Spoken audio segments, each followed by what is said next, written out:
perception ng mga Pilipino doon. And I guess kasi Biko, dito sa Pilipinas, we take it for granted. We have it everywhere. Doon kasi, madalang ang may Biko, at saka mas mahirap siya makuha. So, medyo okay siya. So, nilito mo yung recipe, tsaka sila talaga gumagawa? Sila talaga gumagawa. Sa father-in-law ko talaga, recipe ng father-in-law and mother-in-law. And it was my father-in-law who was always making the biko. Kasi nga, mahirap eh. Mahirap po yung biko eh. Pagdating sa strength. So, Lolo Ben's biko siya. Pa, ikaw na ka bang planong mag-open dito sa Pilipinas? Na kayo na yung Ang daming biko dito eh. Baka naman wala nang pumansin. Malay mo, dahil ikaw yan o kayo yan. It will only take me so far. Maganda yung biko ni Jelly, di ba? Biko. Hindi ba naman? Dapat si Lolo Ben pa rin. Jerry, reaction lang, ikaw gusto si Moira. I know, I'm so happy. Nakaiyak ka din ba? Sorry, nakaiyak ka rin. Eto na. Nung nag-iiyakan sila, madaling araw sa Canada. Nasa Canada ako nung tumawag talaga si Janisa sa ang sungit ko pa. Eh kasi naman, Bakit ka tumatawag ng gantong oras? Diba yun nasa isip ko? buti hindi ka kinabahan na bakit madaling araw tumatawag. Actually, nung una may kaba. Kaya humilaw ako kaagad. Eh, yung happy ang tone niya. Tapos naputol pa nga. Sabi ko, mamaya na. Eh, kumiring ulit sa tulad ako. Baka may sasabihin talaga siya. Hello, anong balita? Nag-iiyakan. Sabi niya, gusto ko lang ipakita sa'yo yung mga pamangkin mo. Nag-iiyakan. Ano nangyari? Si Moira pala. Talagang nag-start na sila ng planning. Natira sa'yo si Moira, alam ko, di ba? Yes, Oh, yes. so, in a way, close. Yes. Oh. Ay, So, close naman ako sa kanila lahat. Pero si Moira kasi tumira sa pati si Kyla din tumira sa akin for a while. okay. So, ayun nga, sa tanong ni Jeff, happy ka? Entourage or happy ka? Aninang ka ba? Mga ganon. Hindi ko pa alam. Feeling ko hindi. Kasi feeling ko parang, it goes without saying. Ah, okay. It goes without saying na, Diyos ko, ako pa ba? Ang maiba, di ba? So, hindi na issue yun. Pero Basta, feeling, nasa ira ka na ng mga pamangkin mo na, kinakasal na. Diyos O, ko, di ba? next na yung... Dati lang, alam niyo naman, sa sis, di ba? Liliit lang Correct. nila. Oo. Ngayon, ikakasal na, my gosh. Pero So- happy ka rin ba kay Kyla? Sa love life ni Kyla, kay Kyla ngayon for Daniel? So alam mong darating ka sa puntong yan, tatanungin ka dyan, no? Hindi ko na pagandaan yun. Hindi mo na pagandaan. Hindi Hindi mo na pagandaan. tatanong sa akin yun. Kaya hindi ko naman alam kung anong ano talaga. Bahala na sila. Malalaki na sila. Pero ito ang tanong, Kilala mo, kilala niya na sa'yo. hindi na kailangan, kilala niya. Kilala si DJ. Inaanak ko pa nga si DJ. Hindi, as ano. Ay, naanak mo si DJ? Jowa. Oo. Actually, hindi ko nga rin alam eh. Nakalimutan ko. Pinaalala sa So hindi ka nabibigyan ng regalo kay DJ. Oo, Wala. pinaalala lang sa akin ni Carla. Yung mga years ako, sabi niya, ay, ano ko ba siya? Nakakaloka. Pero hindi, Jelly, susundan ko yon. Pinakilala niya sa'yo ng gano'n. Hindi ko alam. Showbiz ha? Hindi ako prepared. Parang nasa out of the... Basta hayaan na lang natin sila.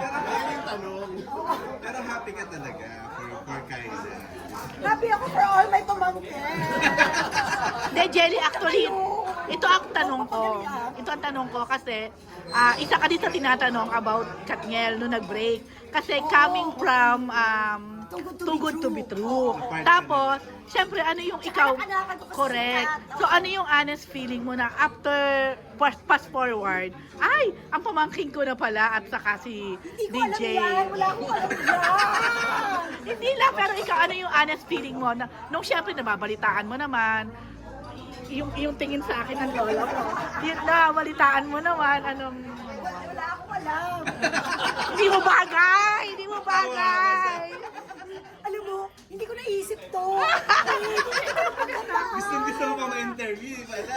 Mali ako, mali. Hindi ko napaghandaan to. Hindi, pero kumbaga, ayun, bigyan mo lang kami ng parang ano Sa akin naging kung saan ano. masaya ang mga batang ito, dun sila. Kung ano ikaliligaya nila, dun sila. Pero any advice for Kyla? Kasi syempre, nababas din siya eh. Dahil, alam mo, coming Ganun from... talaga sa industry eh. Talagang when you're out there, that is one of the things you have to deal with, right? Because not everybody will like you. And not everybody will like what you do. Not everybody will like your convictions. Basta, if you're true to yourself, maligaya ka, wala kang nasasaktan, yan ang importante. Syempre, kilala mo si Kyla. Paano mo siya... Hindi niya gagawin yun. Ano, alin? Ako hindi. Hindi siya mananakit ng iba. Kasi ako unang mananakit sa kanya. Pero hindi, kumbaga, masasabi mo sa lahat na she's a good person, she's a good girl. She's a very good girl. Oh. Siyempre, pamangkin ko siya, sasabihin ko mabait siya, no? She's a good girl. So Jenny, as tita, boto ka tayo DJ dahil kilala mo rin naman si DJ. Hindi ko alam yan. Ano ba? Hindi na magandaan. Grabe mag-deny ha. Hindi ko pa ba sila? Hindi, ayoko ma-involve. Bakit? Very Jenny. Oh my Pero God. Jenny, aware ka na isa si Kyla sa pinagsususpetsa nila dun sa blind item Yeah. ng actress na buntis daw. What?